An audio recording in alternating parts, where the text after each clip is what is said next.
Bismillahirrahmanirrahim.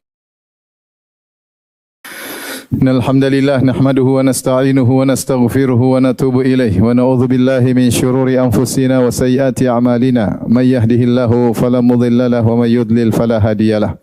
Wa asyhadu an la ilaha illallah wahdahu la syarikalah wa asyhadu anna Muhammadan abduhu wa rasuluhu la nabiyya ba'dah. Ya ayyuhalladzina amanu taqullaha haqqa tuqatih wa la tamutunna illa wa antum muslimun. Fa inna asdaqal hadithi kitabullah wa khairal huda huda Muhammadin sallallahu alaihi wasallam wa syarrul umuri muhdatsatuha wa kullu muhdatsatin bid'ah wa kullu bid'atin dhalalah wa kullu dhalalatin finnar. Ma'asyiral muslimin, usikum wa nafsi bitaqwallah faqad fazal muttaqun. Sungguhnya Allah Subhanahu wa taala di antara bukti rububiyahnya ia adalah Ar-Razzaq, yaitu Sang Maha Pemberi Rizki. Allah berkata, Innallaha huwar razzaqu dzul quwwatil matin. Dialah Allah Sang Maha Pemberi Rizki, dzul quwwah, yang memiliki kekuatan. Para ulama mengatakan di sini Allah menggabungkan sifatnya Maha Pemberi Rizki dengan sifat kekuatannya. Kenapa Allah memiliki kekuatan dalam memberi rizki? Di antara bukti kuatnya dalam memberi rizki, kita tahu bahwasanya makhluk yang ditanggung rizkinya oleh Allah mungkin triliunan dari kalangan manusia dengan jumlah yang begitu banyak, dari hewan-hewan, hewan darat, hewan laut maupun hewan yang di udara. Demikian juga jin yang jumlahnya begitu banyak, ya. Semuanya ditanggung oleh Allah Subhanahu wa taala.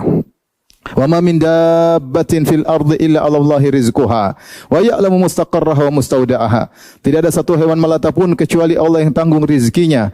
Allah tahu mustaqarraha, ada yang mengatakan Allah mengetahui di mana sarangnya, wa mustaudaha, dan Allah tahu di mana dia mencari rizki. Jadi Allah tahu dia berjalan kapan keluarnya dari sarangnya menuju tempat cari rizkinya, Allah sudah siapkan untuk dia. Sementara kita tahu hewan tidak memiliki kecerdasan seperti manusia.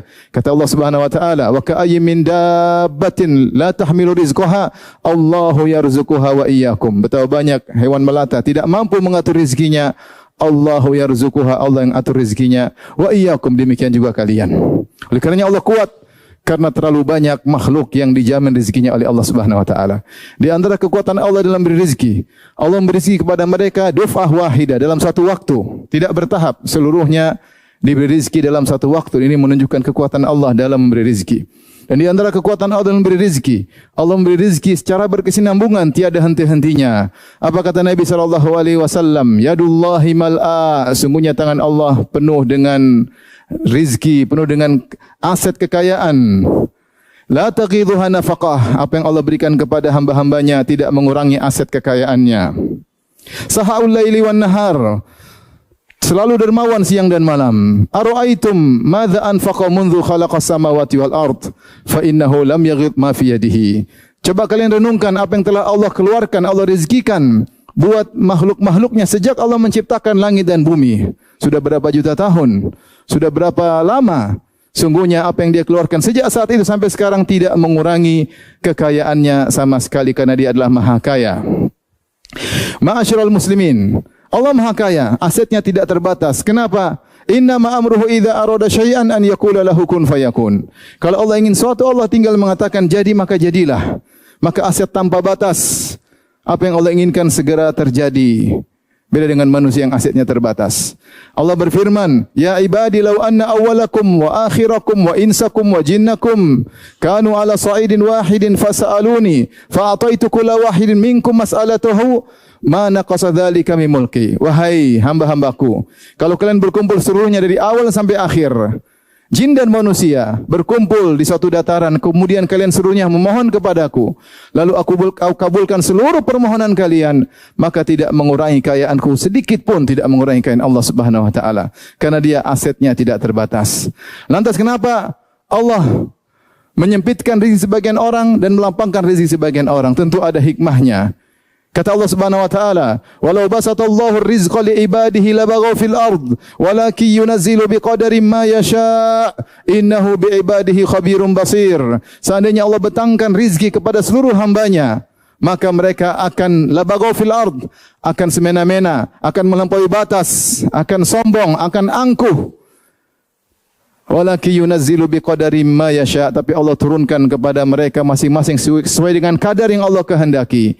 Innahu bi ibadihi khabirum basir. Allah Maha tahu, Maha ngerti secara detail tentang hamba-hambanya. Demikian manusia, kalau diberi kekayaan sering angkuh, sering sombong melampaui batas. Kalla innal insana la yatgha ar-ra'ahu istaghna. Ketahuilah manusia itu akan la yatgha, melampaui batas, berbuat zalim. Ar-ra'ahu istaghna, tatkala dia merasa dia sudah kaya. Karenanya Allah tidak memberikan semua harta kepada manusia karena bisa jadi mereka menjadi angkuh dan sombong. Demikian juga di antara hikmah Allah menjadikan rizki bertingkat-tingkat agar rotasi kehidupan bisa berjalan, ekosistem bisa berjalan. Ada yang kaya, ada yang miskin, sehingga bisa terjadi rotasi kehidupan. Kata Allah Subhanahu wa taala, "Ahum yaqsimuna rahmata rabbik. Nahnu qasamna ma'isyatahum fil hayatid dunya. Nahnu qasamna bainahum ma'isyatahum fil hayatid dunya wa rafa'na ba'dahum fawqa ba'dhin darajat liyattakhidha ba'dhum ba'dhan sukhriya." Kata Allah, apakah mereka yang mau bagi-bagi rahmat kami, bagi-bagi rezeki kami? Kamilah yang mengatur rizki kehidupan mereka di antara mereka dalam kehidupan dunia. Kami jadikan sebagian lebih kaya daripada yang lainnya. Buat apa? Liyattakhidha ba'dhum ba'dhan sukhriya, agar sebagian bisa menggunakan sebagian yang lain. Ini di antara kesempurnaan takdir Allah Subhanahu wa taala. Allah menjadikan ekosistem dunia bisa berjalan. Maka manusia tidak semuanya kaya. Kalau semuanya kaya tidak ada yang diperintah. Kalau semuanya miskin lantas siapa yang memerintahkan? Maka Allah jadikan ada yang kaya, ada yang miskin, dan masing-masing dengan tugasnya dan ujiannya masing-masing.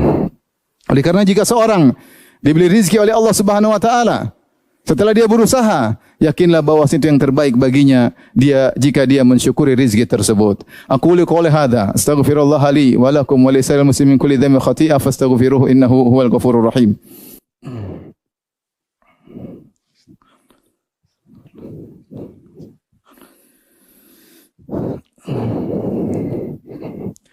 Alhamdulillahi ala ihsanih wa syukru lahu ala taufiqihi wa amtinanih. Asyhadu an la ilaha illallah wahdahu la syarika lahu ta'ziman li sya'nih.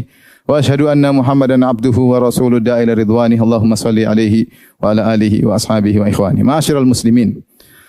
Sungguhnya rizki tidak seperti yang disangka oleh sebagian orang hanya berupa materi. Rizki adalah semua yang bermanfaat bagi manusia. Oleh karenanya para ulama bagi rizki menjadi dua.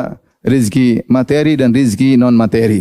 Rizki materi jelas tempat tinggal, kendaraan, harta emas dan yang lainnya ya. Rizki non materi juga banyak, tidak kalah penting. Kesehatan, kenyamanan, keamanan, ketentraman, memiliki kehidupan rumah tangga, keimanan, apalagi rizki terkait dengan agama, keyakinan, ketenangan hati. Ketika seorang hanya memandang rizki dari sisi materi, terkadang dia tidak bersyukur kepada Allah Subhanahu wa taala. Tahukah kita bahwasanya di sana ada orang kaya yang memiliki rizki materi banyak, tapi rizki non materinya kurang. Bahkan di antara mereka ada yang tidak tenang, di antara mereka ada yang bunuh diri, di antara mereka ada yang tersiksa dengan hartanya. Kata Allah Subhanahu wa taala, "Fala tu'jibuka amwaluhum wala auladuhum, innama yuridullahu liyu'adzibahum biha fil hayatid dunya." Janganlah kau takjub dengan harta mereka dan anak-anak mereka. Sungguhnya Allah ingin menyiksa mereka dengan harta mereka tersebut. Adakah orang tersiksa dengan hartanya? Ada. Dia sibuk cari harta setengah mati. Dia takut hartanya berkurang. Dia takut ada saingan bisnisnya. Dia takut dikejar-kejar orang sehingga dia harus keluar bawa bodyguard dan selalu hidupnya seperti itu. Sebagian orang diberi jabatan yang tinggi. Ada seorang pejabat pernah berkata kepada saya, banyak orang jam 2 malam sudah tidur, adapun saya terkadang jam 2 malam baru mulai rapat. Ada rizki materi diberikan, tapi belum tentu dia mendapatkan rizki non materi. Maka seorang jika memandang rizki dari dua sisi, dia banyak-banyak bersyukur kepada Allah Subhanahu wa taala. Ada orang memiliki tempat tidur yang mewah, namun dia susah tidur. Sementara si fulan mungkin rizkinya biasa-biasa saja, dia mudah sekali tidur, meletakkan kepalanya, langsung mudah tertidur dengan pulas. Demikian juga perlu kita perhatikan, ternyata rizki yang ada di dunia cuma sedikit. Tidak ada nilainya dibandingkan dengan rizki yang Allah siapkan di alam barzakh. Terlebih lagi rizki yang Allah siapkan di akhirat kelak. Maka jangan terpedaya, sibuk mencari rizki yang sedikit ini, sehingga lalai dengan jatah rizki di alam barzakh. Terlebih lagi di akhirat kelak. Kata Allah Subhanahu wa taala tentang para syuhada, "Wala tahsabanna alladhina qutilu fi sabilillahi amwata, bal ahya'un 'inda rabbihim yurzaqun." Janganlah engkau menyangka bahwasanya orang-orang yang meninggal di medan pertempuran, yang syahid adalah mayat-mayat. Justru mereka sedang hidup, yaitu di alam barzakh. Di sisi Allah, yurzaqun, mereka dapat rizki. Ternyata di alam sana ada rizki yang lebih hebat daripada rizki dunia, rizki di alam barzakh. Terlebih lagi rizki di akhirat. Allah berfirman, "Kullama ruziqu minha min thamaratir rizqa, qalu hadha alladhi ruziqna min qabl wa utu bihi mutasyabiha." Ketika penghuni surga diberi rizki berupa buah-buah di surga, mereka mengatakan, sungguh ini pernah diberikan rizki kepada kami dunia. Di sini Allah sebutkan dua rizki.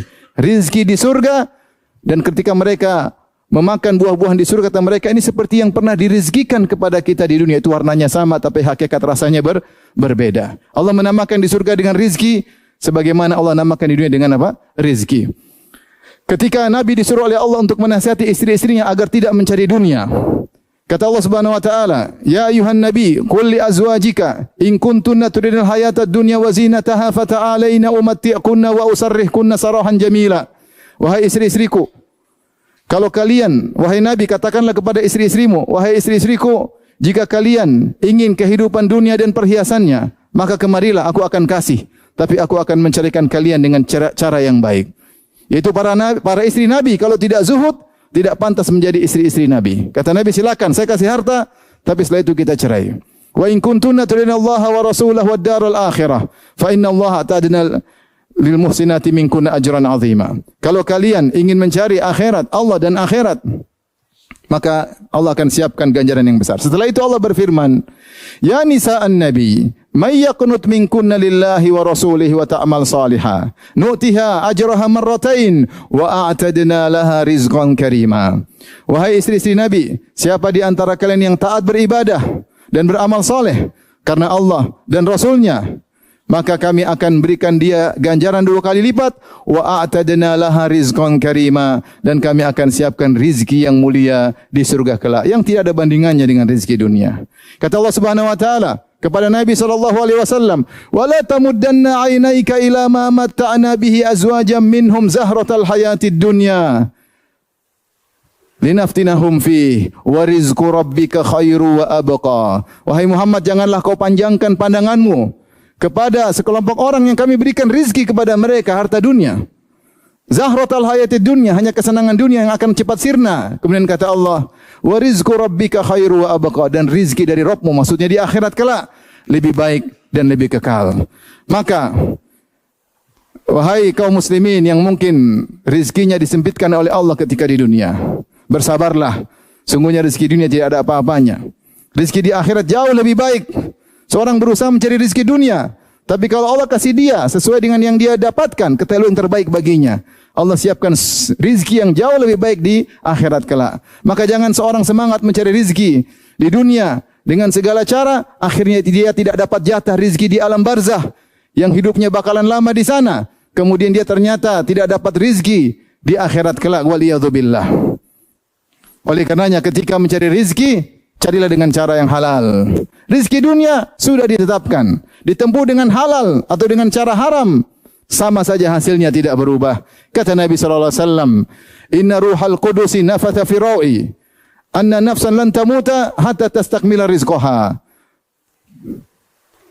Sungguhnya Jibril menyampaikan wahyu kepadaku bahwasanya tidak satu jiwa pun yang meninggal sampai dia sempurnakan rizkinya sesuai dengan jatahnya. Fa'ajmilu fi talab, kalau begitu carilah rizki dengan cara yang baik. Fa'ajmilu.